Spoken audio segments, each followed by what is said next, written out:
ही कुरकुरीत आणि खुसखुशीत अशी अळूची पानं आपण अगदी कमी साहित्यात आणि कमी तेलामध्ये केलेली आहेत बघा, आणि तीही तव्यावर. तर ही आपण म्हणजे कधी कधी खिचडीसोबत सुद्धा करू शकतो, वरण भातावर सोबत करू शकतो, किंवा संध्याकाळच्या चहासोबत सुद्धा आपण खाण्यासाठी करू शकतो बघा. खूप छान चवीला लागतात आणि अगदी कुरकुरीत होतात बघा, एकदम छान होतात. तर हे कसे केले आहेत तर रेसिपी पूर्ण बघा, म्हणजे तुम्हाला समजेल. नमस्कार मैत्रिणींनो, स्वागत आहे तुमचं पुष्पा पाटील किचनमध्ये.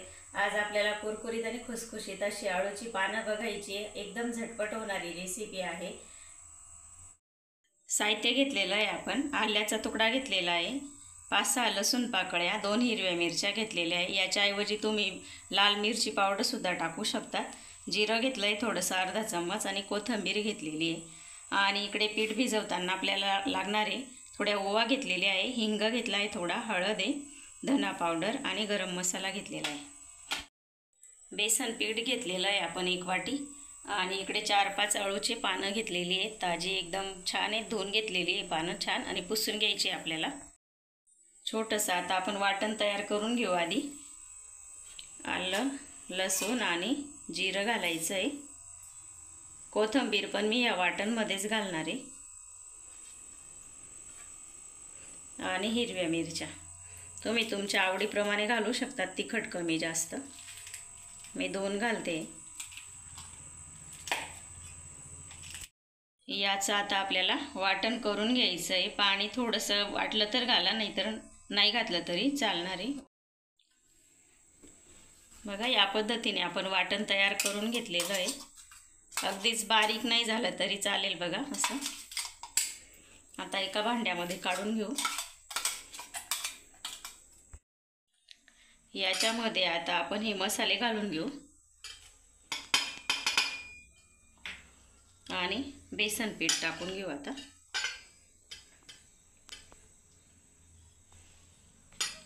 चवीनुसार मीठ घालू.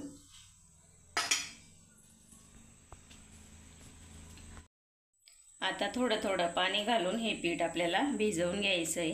पीठ जास्त घट्टही करायचं नाही आपल्याला, आणि पातळही करायचं नाही. पानाला लागेल अशा पद्धतीचं आपल्याला पीठ भिजवून घ्यायचं आहे, आणि पाणी थोडं थोडंच घालायचं आहे आधी.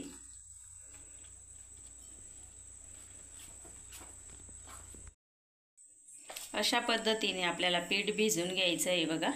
जास्त घट्टही नाही आणि जास्त पातळही नाही, असं हे बघा. अशा पद्धतीने थोडंसं आपल्याला याच्यामध्ये लिंबू पिळून घ्यायचं आहे, म्हणजे घशाला खाज सुटत नाही. लिंबूऐवजी तुम्ही चिंचेचा कोळसुद्धा वापरू शकता, 1 चम्मच. पानं घेताना बघा आपल्याला अशा देठ असतं ना पानाचं, ते पान घ्यायचं आहे. याचा रंग थोडासा असा काळपट असतो पानांचा आणि देठाचा सुद्धा. तर ही पानं म्हणजे घशाला खाज सुटत नाही यांची. ही चांगली पानं असतात, म्हणजे हिरव्या देठाची असतात ना, तिची खूप खाज सुटते घशाला. तर ही पानं घ्यायची आपल्याला बघा. तर हे देठ काढून घ्यायचे आपल्याला. आपल्याला याच्या वड्या वगैरे काही करायचं नाही, आपल्याला तव्यावर करायची ही पानं, अगदी पटकन होतात. हे बघा, असं जाड भाग असतो ना, तो सुद्धा काढून घ्यायचा आहे. हे बघा या पद्धतीने. तर सर्व पानांचे देठ काढून घेतलेले. आता आपण त्यांना असे तुकडे करून घेऊ. एका पानाचे 2 भाग करायचे आधी. तर 2 भाग केले आपण.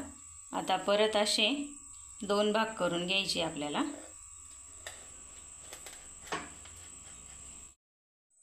तर बघा 4 भाग केले आपण एका पानाचे.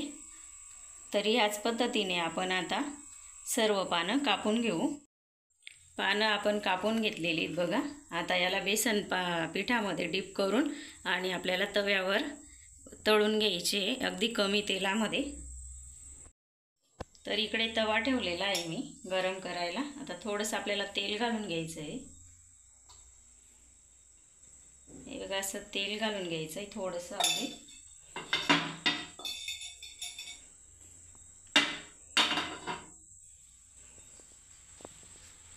आणि आता हा एक तुकडा घ्यायचा आहे, आणि असं त्याला पीठ लावून घ्यायचं आहे सर्वीकडे.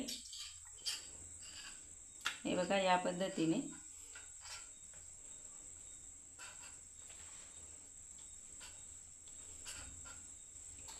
आणि असाच हा तुकडा आपल्याला तेलामध्ये ठेवून घ्यायचा आहे बघा तव्यावर। एकदम कुरकुरीत असे होतात हे पानं, खायला एकदम चविष्ट लागतात।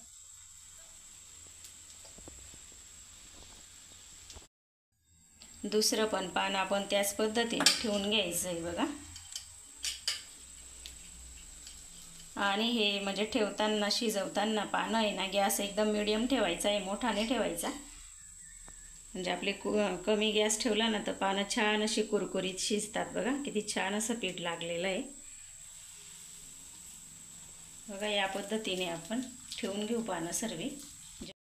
तर 3 पानं आपल्या तव्यावर बसलेली आहेत बघा। तर छान अशी आता खालची बाजू आपल्याला कुरकुरीत करून घ्यायची आहे आणि मगच पलटी करू। थोडंसं मी वरून तेल घालणार आहे बघा, म्हणजे या बाजूला सुद्धा थोडंसं तेल लागेल। तुम्हाला नसेल टाकायचं तर नका टाकू, तेवढ्या तेलामध्ये पण होतात छान, पण मी टाकलंय थोडंसं। आता आपण एक एक पान पलटी करून घेऊ बघा। एकदम छान अशी पानं झालेली आहे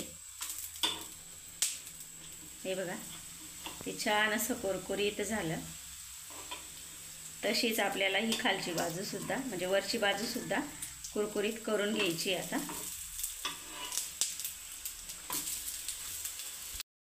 दुसरी बाजू सुद्धा आपली छान अशी कुरकुरीत झालेली आहे बघा। हे बघा किती छान झाली। तर आता हे आपण काढून घेऊ बघा, किती छान दिसतंय।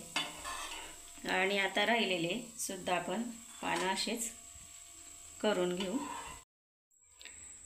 बघा। सर्व आपण पानं तळून घेतलेले आणि अगदी कुरकुरीत आणि खुसखुशीत अशी झालेली आहेत बघा। ही झटपट होणारी अळूच्या पानाची रेसिपी तुम्हाला आवडली असेल तर लाईक करा, शेअर करा, सबस्क्राईब करायला विसरू नका। आणि शेजारी जे बेल आयकॉनचं बटन असतं ते पण दाबायला विसरू नका, म्हणजे माझ्या येणाऱ्या रेसिपी तुम्हाला लगेच पोहोचतील असं। धन्यवाद।